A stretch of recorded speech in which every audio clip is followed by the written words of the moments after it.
நிமிஷம்.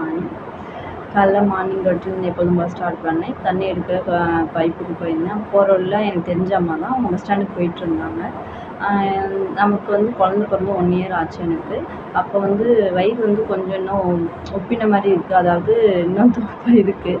ஆனால் அவங்க அதை பார்த்துட்டு என்கிட்ட கேட்டாங்க, "என்ன மறுபடியும் ப்ரெக்னெண்ட்டாக இருக்கியா?" அப்படின்னு கேட்டாங்க. நான் இல்ல அது தொப்பை வந்து லைட்டாக தொப்பையாயிடுச்சு அப்படின்னு சொன்னேன். அதுக்கு அவங்க வந்து சரி உடம்ப குறை அப்படின்னு பார்த்துட்டு சொல்லிட்டு போயிருந்துருக்கலாம். அப்படி அவங்க சொல்லலை.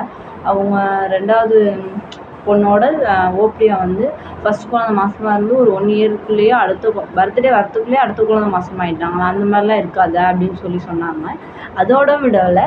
அவங்க பொண்ணுக்கு வந்து அவங்க ப்ரைவேட்டில் பார்த்தாங்களாம். ப்ரைவேட் ஹாஸ்பிட்டலில் வந்து சி செக்ஷன், எனக்கு சி செக்ஷன் தான், அந்த பொண்ணுக்கும் சி செக்ஷன் தானாமா. அதை ப்ரைவேட்டில் வந்து குழந்தைக்கு வந்து 70,000 ஆச்சாம். 2வது குழந்தைக்கு அவங்க மருமகன் பார்த்தாங்களா 1 லேக் ஆச்சாம். அதை அவங்க ரொம்ப பெருமையாக சொல்லிக்கிறாங்க. ஏன்னு பார்த்தீங்கன்னா, நான் கவர்மெண்ட் ஹாஸ்பிட்டல் திருச்சி ஜிஹெச்சில் தான் பார்த்தேன். நான் வந்து அப்போலேருந்தே கவர்மெண்ட்டில் வந்து காட்டணுங்கிறது முடிவில் இருந்தோம். எல்லாமே எனக்கு நெகட்டிவ் பிளட் குரூப்னால அங்கே தான் அந்த பிளட் வந்து ஈஸியாக கிடைக்கும். நம்ம அங்கே போய் பார்த்துக்கலான்னு சொன்னனால நான் அங்கே தான் போனேன்.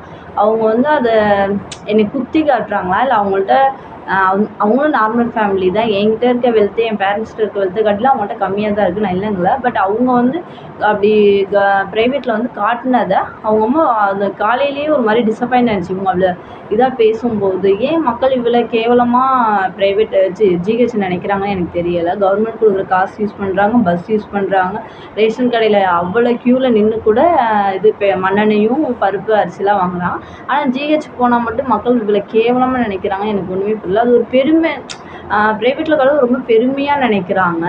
என் ஹஸ்பண்ட் சொல்லிட்டாங்க, உங்கள் அம்மாவுக்கு எது கன்வீனியன்ட்டாக இருக்கோ அங்கே பார்த்துக்கலாம் அப்படின்னு சொல்லிட்டாங்க. அதனால் என் ஹஸ்பண்ட் பற்றி எந்த கவலை. சுற்றி இருக்கவங்களும் கேட்டாங்க, ஏன் ப்ரைவேட்டில் போய் பார்க்க வேண்டியதானே, காசு இல்லையா பணம் இல்லையான்னு.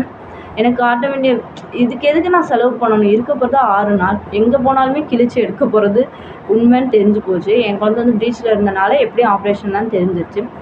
இதை ஏன் நான் அங்கே போய் ப்ரைவேட்டில் அவ்வளோ காசு கொடுத்து நான் பார்க்கணும்? இதே ஜிஹெச்லேயும் அதே தான் பண்ண போகிறாங்க. அதே கிழிக்க போகிறாங்க, அதே குழந்தைய எடுக்க போகிறாங்க, அதே ப்ராசஸ் தான். ஒவ்வொரு சில ஜிஹெச்சில் நடக்கிற பிரச்சனைனால எல்லா ஜிஹெச்சும் குறை சொல்லிட முடியாது. மார்னிங்கே அவங்க இப்படி வந்து ரொம்ப அவங்க அது சொன்ன விதம் பார்த்திங்கன்னா கொஞ்சம் வேறு மாதிரி இருந்துச்சு. அவங்க நார்மலாக சொல்லியிருந்தா கூட பரவாயில்ல, நான் என் பொண்ணுக்கெலாம் ப்ரைவேட்டில் தான் பார்த்தேன் அப்படின்னு சொல்லியிருந்தா கூட பிரச்சனை இல்லை. அவங்க வந்து குத்தி காட்டுற மாதிரி தான் அது பேசியிருந்தாங்க. ரொம்ப ஜிஹெச் யூஸ் பண்ணுற மக்கள் வந்து ரொம்ப கேவலமாக இன்னும் பார்க்குற பார்வையை வந்து மாற்றணும். எல்லாருமே அவங்கவுங்களுக்கு என்ன முடியுமோ அது அந்த ஹாஸ்பிட்டலுக்கு போகிறாங்க. அதனால் உங்களுக்கு என்ன முடியுமோ நீங்கள் போங்க, மற்றவங்களுக்கு என்ன முடியுமோ அவங்க போகிறாங்க. இதனால் இந்த கம்பேரிசன் பண்ணி பேசாதீங்க. காசு பணம் அப்படிங்கிறத தாண்டிலும் அவங்களோட விருப்பம் எது, அவங்களுக்கு எது தேவையோ அவங்க அந்தந்த ஹாஸ்பிட்டலுக்கு போகிறாங்க. அதனால் உங்கள் வேலையை நீங்கள் பாருங்கள், அடுத்தவங்களை கம்பேர் பண்ணாதீங்க. ஜிஹெச் இஸ் பெஸ்ட்டு ஹாஸ்பிட்டலையும் நான் எல்லா ஊர்லேயும் பார்த்திங்கன்னா இந்த ஜிஹெச் வந்து நல்லா தான் இருக்குது. மாதம் செக்கப் மட்டும் ஜிஹெச் போவாங்க. ஆனால் குழந்தை பெற்றுக்கிறவங்க மட்டும் போக மாட்டாங்களாம். கவர்மெண்ட் ஏற்றியோட காசு மட்டும் வேணுமா, ஆனால் ஜிஹெச்சில் போய் குழந்தை பெற்றுக்க மாட்டாங்களாம். மக்களோட பாயிண்ட் என்னன்னே எனக்கு புரியலை. எப்படி கஷ்டப்பட்டாலும் பரவாயில்ல, காசு ப்ரைவேட்டில் கொடுத்து இது பண்ணணும். சரி, அவங்க வந்து அந்த ரூம் ஸ்பெசிலிட்டி அதெல்லாம் இருக்கணுங்கிறதுக்காக சில பேர் போகிறாங்கன்னு சொல்கிறாங்க. ஏதோ ஒன்று அவங்க அந்த அம்மா பேசினது எனக்கு கொஞ்சம் கஷ்டமாக இருந்துச்சு. இது மாதிரி அவங்க லைஃப்பில் நடந்திருந்தால் இந்த மாதிரி தாட் வச்சுருந்தாலும் நீங்கள் மாற்றிக்கோங்க.